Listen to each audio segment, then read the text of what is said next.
Hello and welcome to the news show, this week brought to you by Food. Food. Eat some. I'm Artie Sequeira.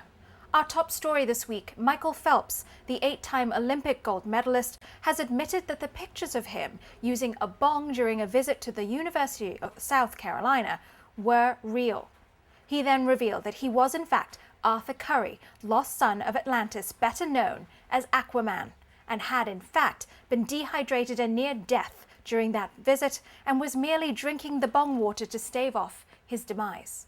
Phelps also admitted that yes, the power to communicate with fish was pretty lame. Christian Bale, the Oscar-nominated star of the Batman franchise, faced a blow to his reputation this week after the leak of his profanity-laced tirade against the director of photography on the set of Terminator Salvation. Bale was apparently upset that the DP had stepped in front of his bleep light for the second time. Mr. Bale, when you're working on the 4th sequel of an overdone franchise and this guy is your director, a shadow on your face is really the last reason you should be flipping out. During the annual ceremony to celebrate Groundhog Day, New York City Mayor Mike Bloomberg was bitten by the holiday's eponymous mammal. Bloomberg was then supernaturally forced to relive this day until he won the heart of Andy McDowell, learned to play the guitar, and punched out that guy who's on Heroes now, who kept calling him Ned Ryerson. In other Bloomberg news, the mayor held a press conference to address a strange smell that has been wafting into the city since 2005. He said the mystery of the maple syrup mist had been solved by a team of detectives and could be traced to the processing of fenugreek by a New Jersey factory. He then tossed one of the detectives a Scooby snack. A cable television provider has apologized to Tucson area customers for the 30-second porn clip that appeared during Sunday's broadcast of the Super Bowl. The company explained that what viewers should have seen was a GoDaddy.com commercial featuring Danica Patrick in a girl-on-girl shower scene with an unnamed blonde. A motorist who sent and received more than 20 text messages before she crashed into another car, killing its driver, has been sentenced to 21 months in jail. Philippa Curtis from Suffolk, England, was texting before she hit the back of a stationary car at 70 miles per hour. Curtis said she was sorry, but that she still felt there were appropriate times to drive and use the phone at the same time.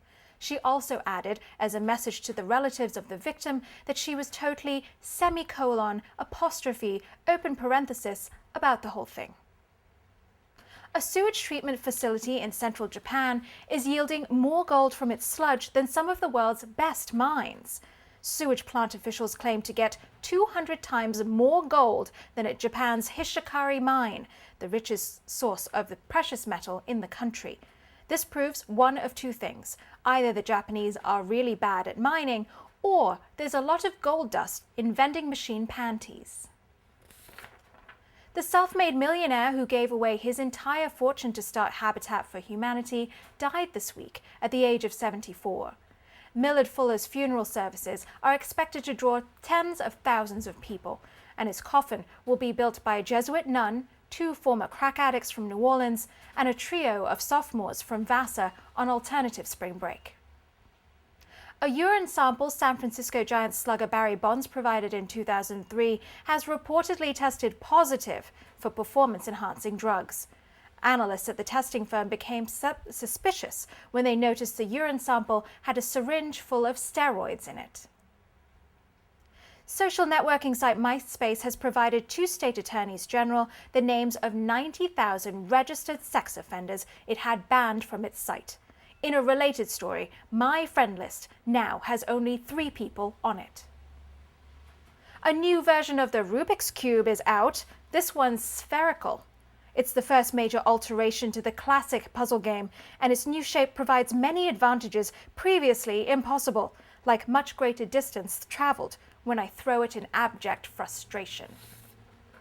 And a cautionary tale of one-night stands from the UK, Wayne Robinson awoke after a night of hedonistic carousal to find Dominique cut into his arm and multiple other designs cut into his arms and back.